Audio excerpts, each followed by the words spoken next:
Okay, let's just pretend that this says, tell me a ghost story that sounds completely unbelievable but is entirely true. If you haven't seen that Stitch with, I think their name is Audacity. If you haven't seen that Stitch, you should go watch it. I tried to stitch it. I did a 10-minute video stitching it, and it deleted it. I'm convinced that Stitch is on it. But anyway, it's this trend going around where everybody's sharing their ghost stories that sounds unbelievable, but is entirely true. And if you know me, you know I have a lot of ghost stories. But before I stitched a different one, but you know what? I'm feeling called to stitch. I'm feeling called to talk about this one now. I'm maybe I'll talk about that one again, but I can't go another 10 minutes. But anyway, so this one is going to be about me and my current fiance. His name is Alex. And basically, we used to live in Philly. We used to have a 2-bedroom apartment together.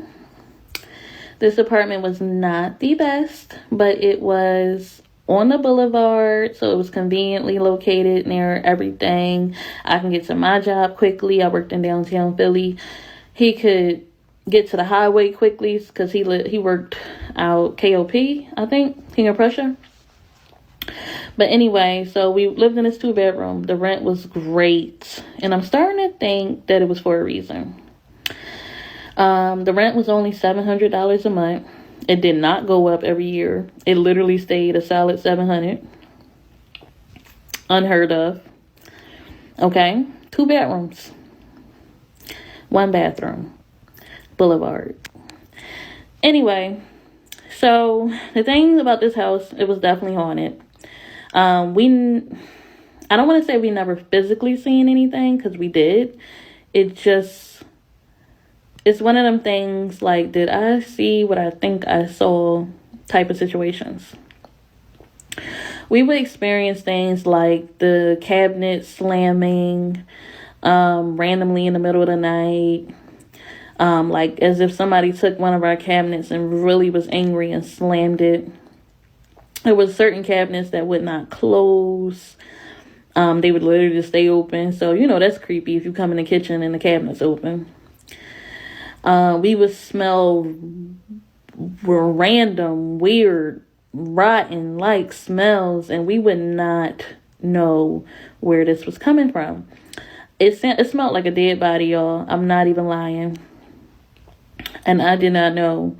We could not find the source of that smell. We didn't have mice. And it literally smelled like something was rotten. And it wasn't all the time. It was just at random times that it would just be this real bad smell that would last for like a day. And then it would just go away. Anyway, this one particular night, we were asleep.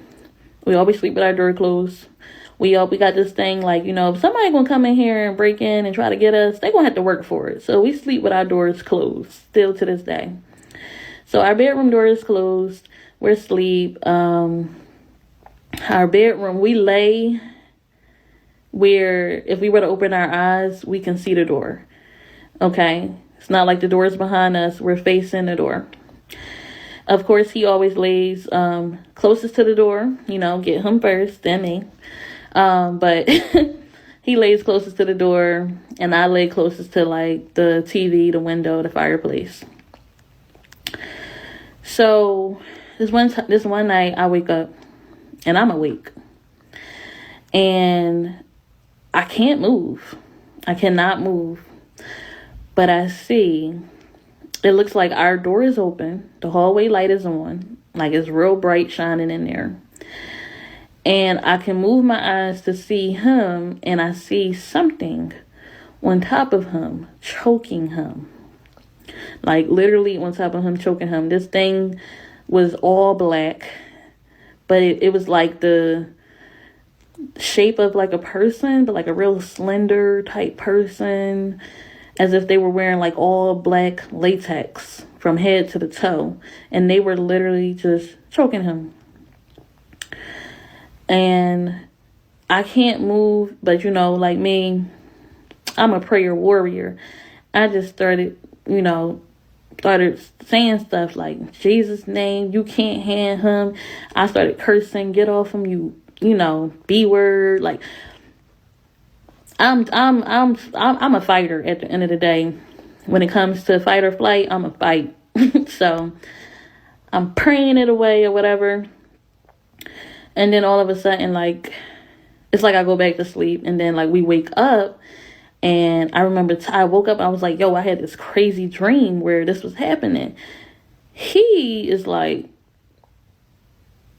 I can't remember if I said it first or he said it first, but one of us said, basically, I feel like I was the one who was like, I had a crazy dream, this was happening, somebody was on top of you choking you. And then he was just like frozen because he felt like he was being choked in his dream. Okay. And it doesn't stop there with this house. No. I went on to have many dreams because I worked overnight. No, I didn't. Not at that time. I didn't work overnight, but I worked a weird schedule where I would be home a lot by myself, and I would have nightmares. Like, I had a dream. Well, I don't even know if I was dreaming. Like, I would literally feel like I would be awake, and then I wind up waking up, and then I wind up waking up again, and keep waking up and realizing that I don't know when I'm a freaking wake up, like in real life. Like, it started being to the point where I didn't know if I was awake or not. And I would sleep a lot. But this one particular thing happened where this lady came into my room, and she was old and big, and I didn't see her face, but she sat on me. She sat on me, and I felt her weight. And I was just pinned underneath her. I felt someone sitting on me. And when I finally was able to break free, I woke up. But, like, you don't feel things in your dream. I felt this, okay? Still to this day, we've been living in Florida for 4 years. I still have dreams about being stuck in that place. To the point where I'm thinking, like, oh, my God, like, what if I'm stuck in that house? What if I never got out? That's how sometimes I feel.